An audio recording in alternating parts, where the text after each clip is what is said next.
Tesla's financial results have just been released, but to be honest, who gives, right? It doesn't have any context. Is it good? Are these numbers even good? We say they are, but what about in comparison to what Seeking Alpha and many financial analysts are calling the world's greatest automotive company of the last century? Toyota, right? Surely Toyota would be doing better than Tesla. Realistically, it's true that Toyota actually have more cash in the bank than Tesla do. In fact, twice as much. But let's have a look at both companies, how their financial health position is right now. You'll find there's a shocking, absolutely shocking difference. And the fact that financial analysts are telling you to buy one stock over the other, in my mind, is bordering on criminal. Hello, my friends. Welcome to the channel. I'm the Electric Viking. Great to see you. Let's get quick. Let's get straight into it. Toyota debt versus Tesla debt. Toyota's health versus Tesla health. Where are they at right now? Well, let's compare Toyota's Q2 versus Tesla's Q3 and their overall financial position. Now, why are we comparing Q2 versus Q3? Well, because Toyota hasn't released their information for Q3, even though they're the world's greatest automotive company, selling more cars than anyone else. For some reason, they're slower to do this than Tesla are. Strange. Anyhow, the reality is Toyota had an excellent Q2 this year. In fact, it was one of their best Q2s ever, and it allowed them to pay down a lot of their debt. A huge amount of their debt, in fact. So, as a result of this excellent quarter, Toyota became a healthier company, if you want to call them healthy. Now, Toyota's current cash position, they have $44 billion in the bank. Tesla, well, they have only $22 billion. In Q2, in fact, Toyota actually beat on earnings. So analysts, they made a projection. Toyota did better than that. That's better than what Tesla did, right? Tesla didn't beat its earnings figure. Oh, actually it did. By only 5% though. Now, Toyota's net revenue for the second quarter rose 12% year over year to a total of $62.53 billion. That was nearly triple Tesla's net revenue. But they made a little bit less profit in total. They made $5.2 billion on that $62.5 billion net revenue. Now, Toyota actually do have another part to their business though, although it makes up a pretty small percentage. It's called a financial services segment. Net revenues increased in that segment by 7% from the year prior quarter. And Toyota said a lot about that. In fact, net revenue for that sector was $5.15 billion. However, it had an operating income of $1.53 billion, which was an increase of 10% from the second quarter's fiscal 2021 level. Now, even though that business did bring in some cash, overall, outside of Toyota's automotive business, they didn't make any money. And the reason is because their other businesses, even though their revenues increased by 8.6%, Toyota actually made a loss of nearly $1 billion on those other businesses. So Toyota have some other businesses, and net revenue from those other businesses increased by 8.6% from a year ago. However, those businesses made a loss of just under $1 billion. So outside of Toyota's automotive segment, they didn't make any money at all. They basically broke even. However, Toyota has a lot of cash in the bank, $44 billion. It's more than 99% of other companies on the face of the earth. So you'd think that's pretty good, right? Well, one big problem. Toyota have $221 billion of debt. They're currently the world's most indebted company.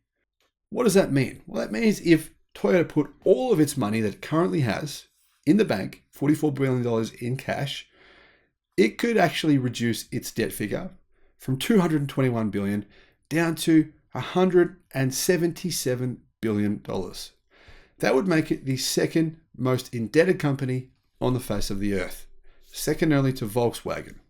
In the third quarter of 2022, Tesla posted total revenue of $21.5 billion. It's only 1/3 of Toyota's total revenue, but they made more money. They made $5.4 billion in profit. That means their total revenue grew by 56% year over year. And this allowed Tesla actually to pay down a significant amount of debt. They paid down about another $1 billion in debt, as they've been doing for the last 2 years, paying down their debt. Tesla posted a net operating income of $3.7 billion in the third quarter. This resulted in a 17.2% operating margin. As a result of this, Tesla's cash increased by $2.2 billion to $21.1 billion in the third quarter after they've repaid about $1 billion in debt. Now, a few other things happened at the same time. We learned probably the most important thing for the future of Tesla. They are currently in the process of developing a platform which will cost 50% less than the Tesla Model 3, which they're going to use for the new Tesla Model 2, Model A, whatever you want to call it.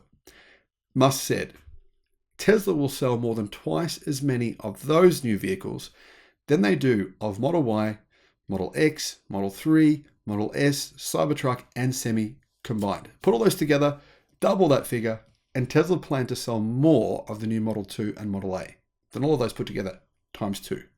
That's crazy.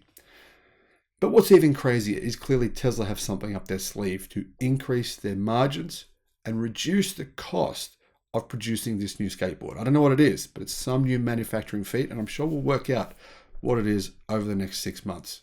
Now, as you can see, if Tesla took all of their cash that they have in the bank, they could easily pay off their debt. But what is that debt?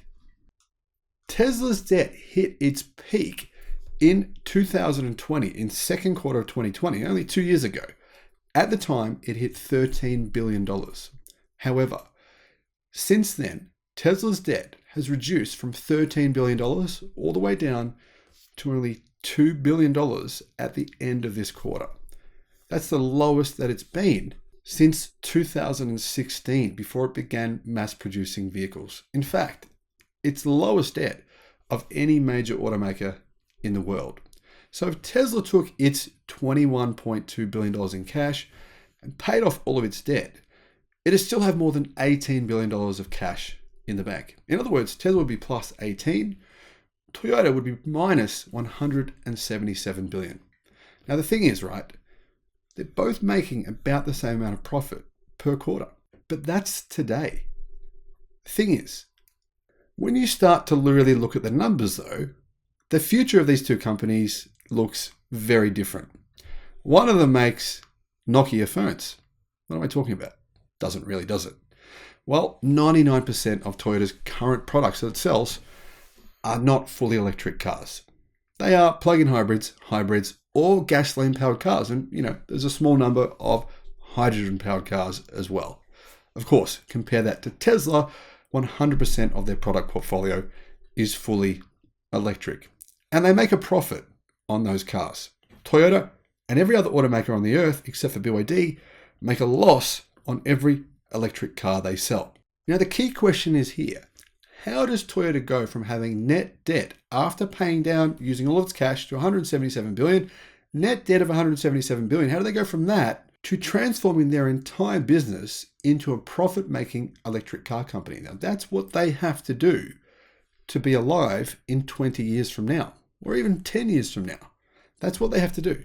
They're not aware of it yet, but that's what they will have to do. Now, let me know in the comment section below what your thoughts are on that being a possibility. Will that happen? And here's my second question to all of you.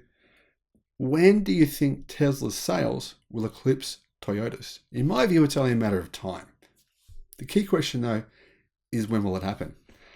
I'm going to go with 2026. Let me know what year you think. Let's make this a bit of fun. Thank you for watching. Have a great day. Bye-bye.